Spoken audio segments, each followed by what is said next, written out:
नमस्कार, सभी दर्शकों का स्वागत है हमारे चैनल में।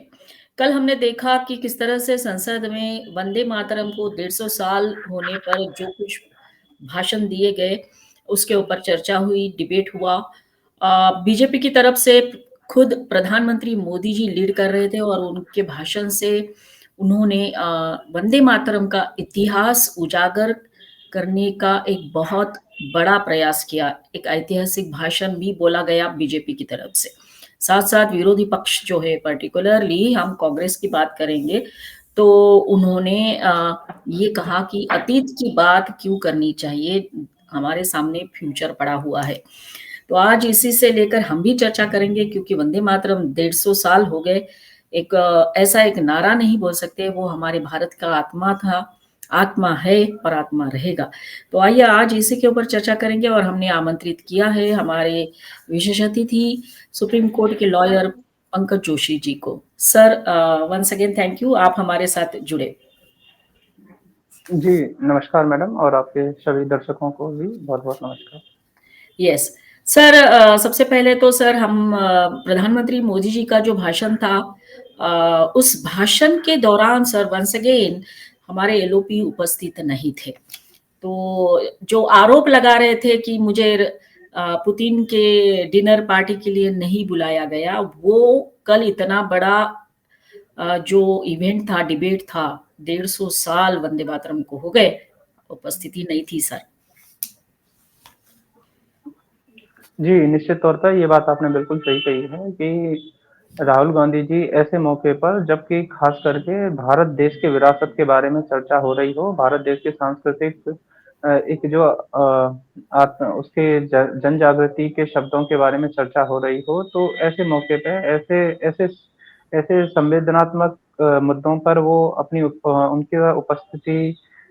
जो है होना ज़रूरी था, लेकिन वो नहीं रहे। वो ये उनकी कहीं न कहीं उनकी जो है गंभीरता या ऐसे ऐसे मुद्दों पर जो है एक उनकी जो कि क्योंकि कई बार देखने में आया है, इससे पहले भी देखने में आया है कि वो उस गंभीरता से नहीं लेते हैं, तो जिसके कारण कि उनकी पार्टी के स्वयं के उनके नेता भी दुखी हैं। ऐसा नहीं है कि और वो और भारतीय जनता पार्टी को तो ख़ैर इससे फ़ायदा ही है क्योंकि विपक्ष का जो अपने आप का जो प्रधानमंत्री पद का दावेदार हो, वही इन सारी चीज़ों से पीछे हटे, तो ये तो सत्ता पक्ष के लिए अच्छी बात है। और जहाँ तक इस मुद्दे को जो प्रधानमंत्री जी ने जो उठाया है, उसमें वो स्पष्ट तौर पे इस बात को हमेशा से वो कहते हैं कि हम विकास की बात निश्चित तौर पे करते हैं, लेकिन विकास के साथ-साथ जो भी विरासत है हमारी, हम उसको बिल्कुल नहीं भूलेंगे। क्योंकि अगर विरासत की चीज़ें ही निकल जाएँगी, तो एक तरह से देह के अंदर से जो आत्मा निकल जाती है, प्राण निकल जाते हैं, तो उसी तरह से तो नहीं चाहते कि हमारा जो देश है उसकी जो मुख्य जो सांस्कृतिक जो चेतना है वो उसके उसके बीच से निकल जाए। तो इसी बात क्योंकि डेवलपमेंट हर चीज़ का हो सकता है, हर चीज़ में नई टेक्नोलॉजी आ सकती है, नया नई ग्रोथ हो सकती है, लेकिन जो हमारे मुख्य मुद्दे, जो हमारी जो पहचान है, जिस चीज़ से है, वो कहीं ख़त्म ना हो जाए और उसको हमारे युवा भी इस बात को याद रखें और पूरे देश के जो जनजागृति है इन सभी मुद्दों पर बनी रहे, तो इसके कारण माननीय प्रधानमंत्री जी मोदी इस बारे में निश्चित तौर पे परिचर्चा करते रहते हैं। और इसी बात को याद दिलाते हुए वो विपक्ष को भी याद दिलाते हैं कि उस समय भी जो आपसे गलती हुई थी, आज भी आप उसी गलती को दोहरा रहे हैं। तो उस समय पंडित नेहरू के काल से लेके वर्तमान में राहुल गांधी जी के काल तक और उन्होंने हर प्रधानमंत्री के कार्यकाल को याद दिलाते हुए भी उन्होंने इस बात को कहा कि चाहे आप कितना भी इन बातों को आप हो सकता है कि आप कहें, लेकिन आपने जो भी तुष्टीकरण की जो राजनीति करी है उसके कारण आपको जो देश है वो माफ नहीं करेगा, क्योंकि आप जिन लोगों के लिए भी कर रहे हैं वो ना उस समय वंदे मातरम गाते थे ना आज गाते हैं, और आप बेवजह उनके लिए अपनी सिफारिश में लगे रहते हैं, दिनों रात सिफारिश में लगे रहते हैं। तो इसके कारण कहीं न कहीं भारत के जिस तरह से टुकड़े हुए, तो उसी को याद करते हुए वो कहते हैं कि जो उस तुष्टीकरण की नीति के कारण उस समय आप वंदे मातरम के 2 टुकड़े करने पे राज़ी हुए, उसके बाद आप भारत देश के टुकड़े करने पे राज़ी हुए। जबकि वो जो लोग जो सांप्रदायिक लोग हैं, वो ना उस समय वंदे मातरम का गायन करते थे, ना आज वो गायन करते हैं। यस हाँ सर, सर दूसरा एक आरोप लगाया है प्रियंका गांधी ने। जी। प्रियंका गांधी जी ने जो भाषण दिया है, जानबूझकर सर ये न राहुल गांधी जी को नहीं बोला होगा उन्होंने बोलने के लिए, क्योंकि वो कुछ गड़बड़ कर देंगे और डिबेट हो जाता है, इसलिए शायद प्रियंका गांधी को दिया। प्रियंका गांधी ने ये कहा कि अतीत को क्यों याद करते हैं बार-बार। जी, देखिए ये तो ऐसी टिप्पणी है प्रियंका गांधी जी की कि जिसके बारे में अगर और विस्तार पूर्वक चर्चा की जाए तो अभी कुछ समय पहले ही जब हम देख रहे थे, जब ये दिन और रात कांग्रेस पार्टी इस बात पर चर्चा करने पर अड़ी रहती थी कि वीर सावरकर जी ने क्या किया, वीर सावरकर जी ने किस तरह से माफी मांगी, वीर सावरकर जी ने क्या किया। अ, जब शिवसेना पूरी तरह से नाराज होने लग गई तब इनको इनको समझ में आया कि ये तो हम उल्टा हमारे लिए भारी पड़ रहा है। तो इनको जो अपना एंगल सूट करता है उस बात को बोलते हैं। फिलिस्तीन के मुद्दे को बार-बार प्रियंका गांधी जी उठाती हैं, तो उन्हें जो मुद्दा दिखाई देता है वो उस बात को बोलती हैं। और यस, इस बात पे इस वंदे मातरम जैसी चीज को हल्के में कह देना और ये बात बोल देना, ये तो उनके मुद्दों की जो है सार्थकता जो है उसी को बिल्कुल डिफरेंट एंगल ले जाता है। कि अगर अभी कुछ समय पहले जिस तरह से बांग्लादेशियों को हटाना या देश के जो भी ऐसे लोग हैं जो कि गलत तरह से वोटर बने हुए हैं उनकी बात पे इन्होंने जिस तरह से विपक्ष की पार्टी ने एसआईआर के मुद्दे को लेकर जिस तरह से संसद की जो है उसको चलने तक नहीं दिया, तो अगर उन्हें उस समय इस बात को कहना चाहिए कि इन इन इस एसआईआर के मुद्दे को क्यों उठाएं हम तो क्योंकि उन्होंने जो डिबेट में जो अपनी जो संसद में जो बयान कहा है उसमें उन्होंने पर्यावरण को बड़ा अधिक मुद्दा बनाया है कि ये शहरों में जो पर्यावरण जो है वो प्रदूषण हो रहा है बड़े शहरों में जिस तरह से है। तो आप पर्यावरण के मुद्दे को उसी समय उठा लेते, पहले 2 दिन में ही उठा लेते, आप एसआईआर को क्यों मुद्दा बना रहे हैं। और विरासत की बातें जैसे ही आ जाती हैं वहां तुरंत जिस तरह से ये कांग्रेस पार्टी जिस तरह से पीछे हट जाती है, तो इन्हीं सब चीजों का फायदा उठाते हुए जो भी सांप्रदायिक मुस्लिम लोग हैं वो इनका इनकी इन्हीं चीजों का फायदा उठाते हुए भारत देश के अंदर जो है वो एक माहौल जो है वो एक नकारात्मक माहौल पैदा कर देते हैं। उस समय जिन्ना ने जिस तरह से कांग्रेस पार्टी की इन्हीं सब चीजों का फायदा उठाते हुए और आगे से आगे पत्र लिखते हुए और हम नाराज हो जाएंगे, ये हो जाएगा, इस तरह की बातें करते हुए ये जो है और हम किसी के आगे नहीं झुकेंगे, इस तरह की बेवजह की जो आगे की बातें हैं इनको कटाक्ष करते हुए जिस तरह से भारत में एक माहौल बनाया। और कांग्रेस पार्टी हमेशा इस बात को उल्टा हिंदुओं के ऊपर ही थोपने लग जाती है कि आप सांप्रदायिक हैं। कभी भी दूसरे धर्मों में जो भी कहीं कोई इस तरह की सांप्रदायिकता चीजें हो रही हैं उनको उनको सांप्रदायिकता केवल हिंदुओं में नजर आती है। तो यस, इसी के कारण जो कांग्रेस पार्टी जो है वो इस समय समाप्त होने के कगार पर है। उसका उसका रीजन ही मेन ये है कि अगर हिंदुओं ने केवल अपने देवी देवताओं के गायन को भी केवल कहा है तो उसी में इन्हें सांप्रदायिकता नजर आती है। दूसरी तरफ के लोग जो किसी भी तरह का चाहे कोई क्राइम कर रहे हैं, अपराध कर रहे हैं या आगे आगे बढ़कर देश के टुकड़े भी करा दे रहे हैं तो भी इन्हें उनमें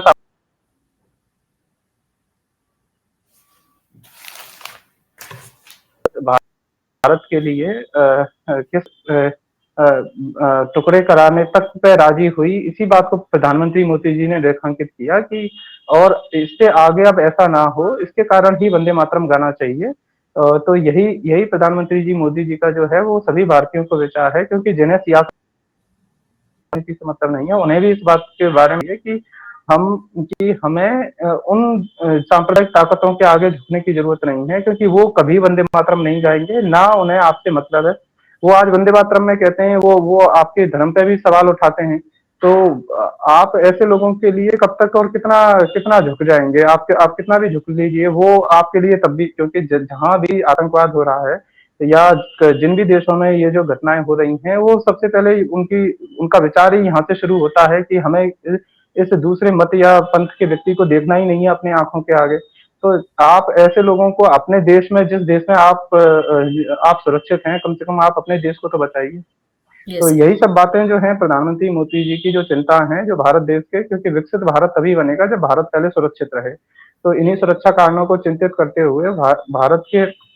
का जो मूल विचार है, भारत की जो मूल चेतना है वो बची रहे, यही प्रधानमंत्री जी जो है इसी बारे में सबका ध्यान आकर्षित करा रहे हैं। सर दूसरी बात ये है सर कि प्रधानमंत्री मोदी जी ने अपने भाषण में खुद ये बताया कि जब वंदे मातरम को 100 साल हो गए थे तब भारत में लोकतंत्र का गला घोट दिया था। मतलब 1975 को जब 100 साल पूरे हो गए थे वंदे मातरम को, क्योंकि तब तो इमरजेंसी लगाई थी इंदिरा गांधी ने। ये उन्होंने अपने भाषण में दर्शित किया है सर। बाकी भी काफ़ी सारे लीडर्स थे जिन्होंने ये सवाल खड़े किए कि क्यों ये ऐसा अभी डिबेट करना है, जब हमारे सामने इतने सारे प्रॉब्लम्स है। और काफ़ी सारे सर जो पीसफुल कम्युनिटी है उनके नेता तो अभी भी बोल रहे हैं कि हम नहीं गाएँगे वंदे मातरम। तो इस बीच में सर उत्तर प्रदेश के मुख्यमंत्री योगी जी ने ऐलान कर दिया है कि सभी स्कूल्स कॉलेजेस में वंदे मातरम गाना पड़ेगा। देखिए, जब जब आपका खुद का आत्मबल कमज़ोर हो जाता है, तब आप सही तरह से जो टैक्टिक्स हैं, उन्हें नहीं अपना पाते हैं। इसके लिए चाहे डिफेंसिव स्ट्रेटजी हो, चाहे एक गंभीर कोई भी पॉलिटिकल व्यक्ति हो, वो उन चीज़ों को अपना सकता है। लेकिन अब ये इस बात को बार-बार कहते हैं, हम वंदे मातरम नहीं गाएँगे। इनके चाहे जो भी नेता हैं, जिस बात को उठाते हैं, क्योंकि कई बार मीडिया में भी ये टिप्पणी आती है कि इस्लाम किसी को नहीं सिखाता है। तो ये सारी चीज़ें जो राजनीतिक एक रंग देने के लिए केवल एक कोरी बयानबाज़ी रहती है, क्योंकि कई कई लोगों को देखा देखा गया है, जब भी कोई क्योंकि एक्टिविटियाँ होती हैं, तो चाहे थाने का कोई दरोगा हो, चाहे एसओ साहब हों, उनके आगे दिनों रात हम भी एडवोकेट हैं, हम देखते हैं किस तरह से ये झुके हुए रहते हैं, या थाने में पैर पकड़ते हुए रहते हैं। या अगर इनके नेताओं को ही टिकट मांगनी होती है, तो चाहे समाजवादी पार्टी के, चाहे अखिलेश यादव हों, मुलायम सिंह यादव हों, चाहे बहन मायावती हों, सभी के पैरों के में आगे गिरे गिरे पड़े रहते हैं कि हमें टिकट मिल जाए अपने क्षेत्र से। यस। तो ये इस तरह की पूरी बयानबाजी करना, ये इसीलिए प्रधानमंत्री जी मोदी जी कहते हैं कि कांग्रेस पार्टी जो है इस समय आईएनसी ना होकर जो एमएमसी हो गई है, माओवादी मुस्लिम लीग, जो पार्टी की ओर बार बार वो इसीलिए रेखांकित करते हैं कि इनकी जो विचारधारा है वो उसमें, क्योंकि चाहे कितने भी बड़े से बड़ा कोई मुस्लिम नेता रहा हो, तो वो हमेशा एक तरफ तो इस पूरी बयानबाजी को कहते हैं कि इस्लाम किसी के आगे नहीं झुकता है, तो फिर पंडित नेहरू के आगे क्यों झुक रहे थे, या इंदिरा गांधी जी के आगे क्यों झुक रहे थे, या अभी भी दिनों रात राहुल गांधी या इनके आगे क्यों झुकते हैं। तो ये केवल जो है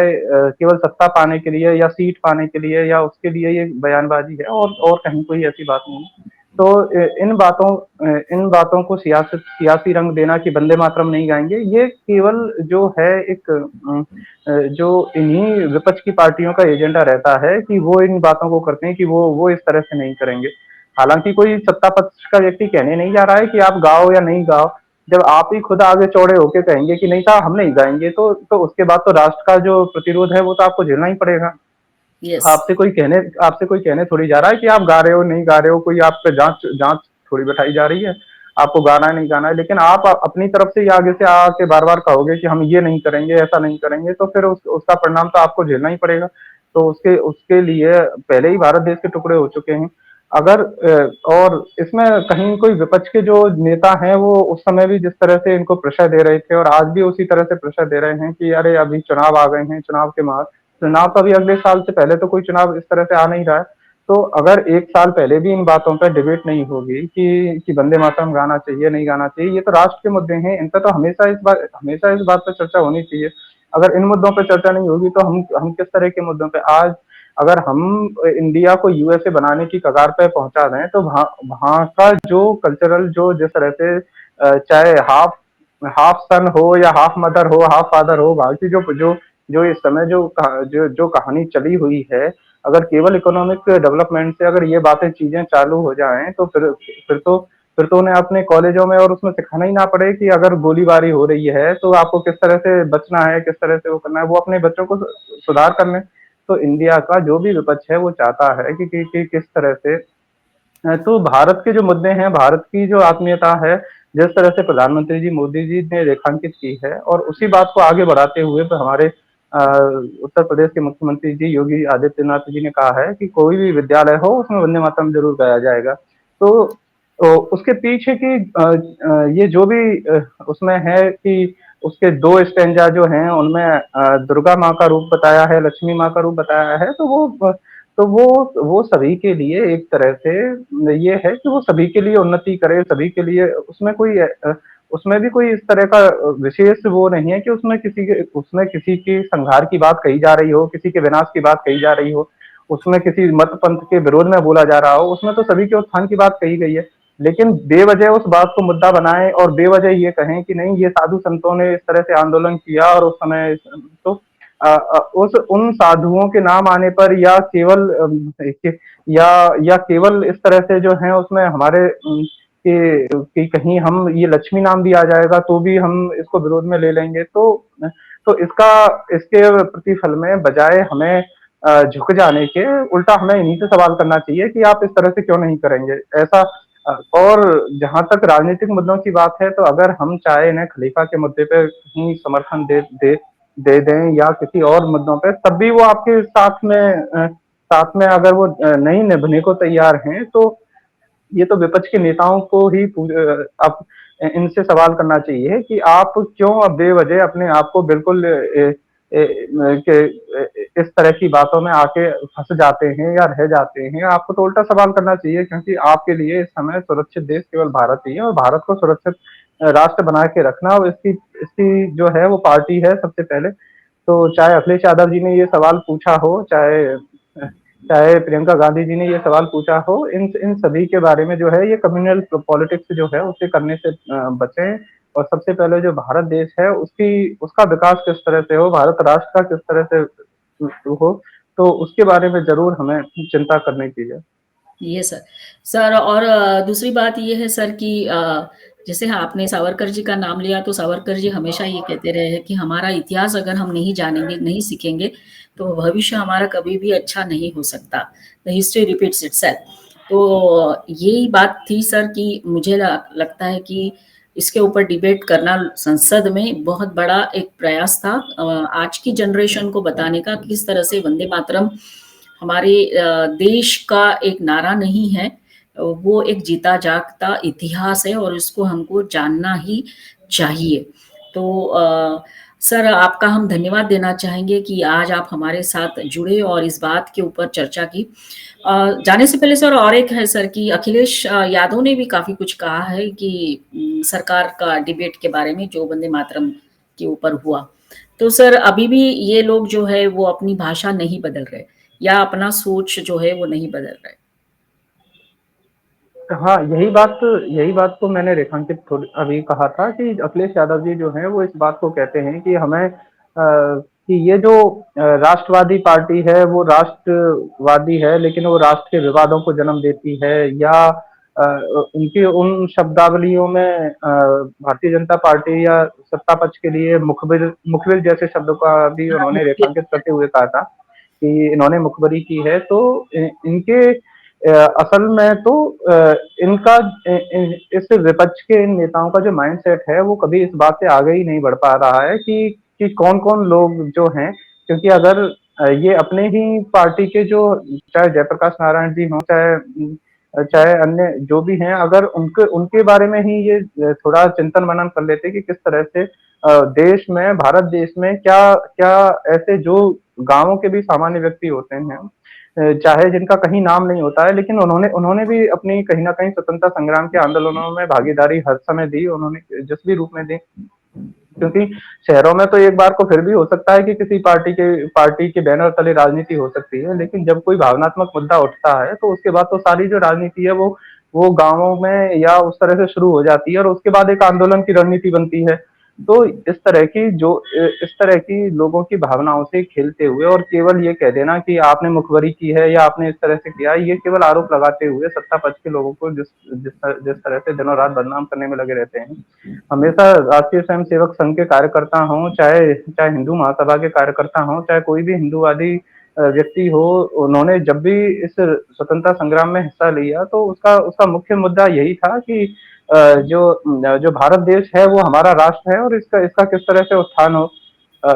आज के वर्तमान समय में भी विपक्ष के द्वारा जब हमारे माननीय रक्षा मंत्री जी राजनाथ सिंह जी को भी बोलने संसद में नहीं दिया गया, उन्हें भी बार-बार बैठने के बैठाने के लिए बोल दिया जाता है। तो विपक्ष के लोगों का जो अहंकार है वो इतना ज़्यादा है, ये हाल तो तब है जब ये सत्ता से कोसों दूर हैं और भारत का जो युवा और भारत की महिलाएं इनको उस सत्ता में बैठने के लिए इनको अवसर नहीं देना चाह रहे हैं। तो इन लोगों का अहंकार जो उस अहंकार का ही परिणाम है कि आज इनका जो वोट बैंक है वो सिकुड़ता जा रहा है। तो लेकिन ये अपनी आदतों से इनसे बाज नहीं आएंगे और और इनकी इन टिप्पणियों और इनकी इन शब्दावलियों को सुनते हुए ही जो भारत का जो जनमानस है वो इनसे छिटकता जा रहा है और उसी का परिणाम इनको देखने को मिल रहा है कि किस तरह से जो लगातार इनकी हार होती जा रही है, उसी का ये परिणाम है। प्रधानमंत्री जी मोदी जी की बातें हों चाहे रक्षा मंत्री जी की बातें हों, वो इनके गले से इसीलिए नहीं उतर रही हैं कि और आगे इनका जो भी जो भी इनका जो चिंतन है वो सकारात्मक हो सकता है, ऐसा मुझे तो कहीं प्रतीत भी नहीं लगता है, क्योंकि इनका वही हाल है जो पहले था, वही हाल इनका अब भी वही है। Yes, sir. So, sir, in order to save the things there that ये जो है वंदे मातरम बंकिम चंद्र चैटर्जी ने लिखी हुई कविता सॉन्ग, ये सिर्फ गाना कविता नहीं है sir, it was a call to awaken a sleeping civilisation. तो आज भी सर ये हम कह सकते हैं कि जो लोग सो रहे हैं उनको जागरूक करने का काम वंदे मातरम जरूर करेगा। Thank you sir once again. और सभी दर्शकों को कहेंगे कि हमारा आज का ये वीडियो जरूर देखिए, लाइक करिए, कमेंट करिए, शेयर करिए और जिन्होंने हमारे चैनल को सब्सक्राइब नहीं किया है वो जरूर सब्सक्राइब कर लीजिए। धन्यवाद सर। जय हिंद, वंदे मातरम। जी, आपने मुझे समय दिया इसके लिए आपका भी बहुत बहुत धन्यवाद। जय हिंद, वंदे मातरम। Thank you sir.